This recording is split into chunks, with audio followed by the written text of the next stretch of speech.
And we're going to go now to Arkansas and their governor, Asa Hutchinson, who joins us from Rogers. Good morning to you, Governor. I know. Good morning, Margaret. I know you lost at least 2 people in your state, and we are sorry for your losses.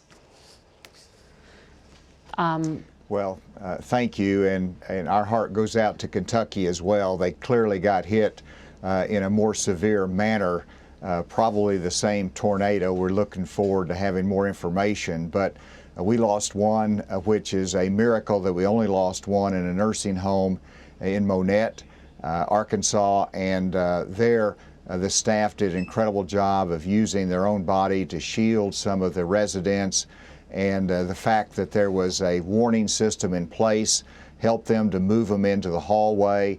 That saved lives and really emphasized the importance of the early warning system, the sirens, and taking action whenever you hear that.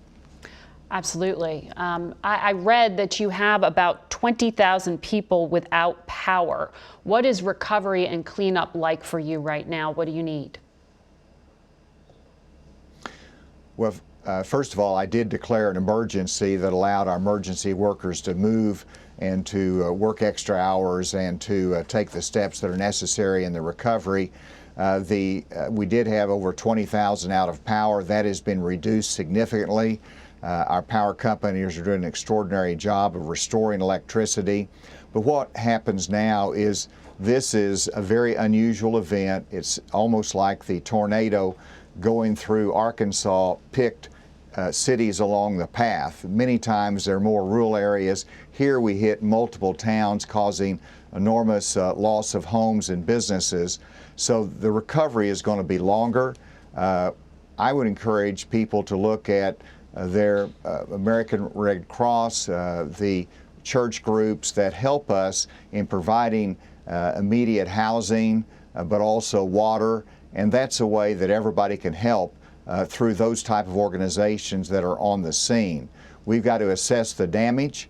We've got to first, of course, get everybody in shelter that they need, and we're quickly taking action on that. I know these are early days, but do you have any kind of cost estimate for the level of damage? I know there's that big infrastructure package and money in there coming your way. Do you know if any of it will be enough? It's too early to tell on that, but we have hundreds and hundreds of homes that have been lost, businesses that have been totally destroyed.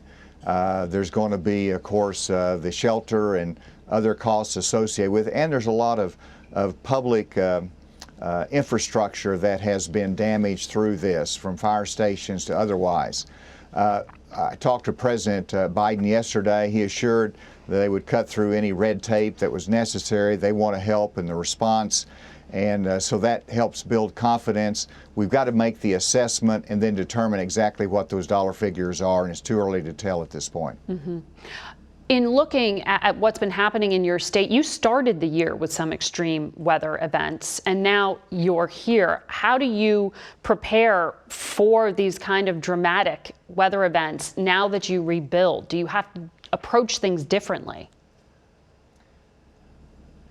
Well, we do. I mean, first, you look back in my administration, we've had the historic 500-year flood.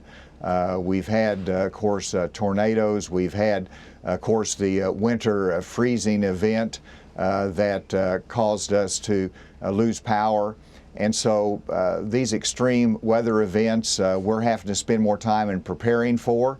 We're trying to build the resiliency. We're trying to build our recovery efforts. And, you know, the infrastructure bill that was passed in Congress will help us to address some of these needs, particularly in our water infrastructure, but also our levee system and our irrigation systems that are part of our infrastructure that are damaged by these severe weather events, particularly the flooding.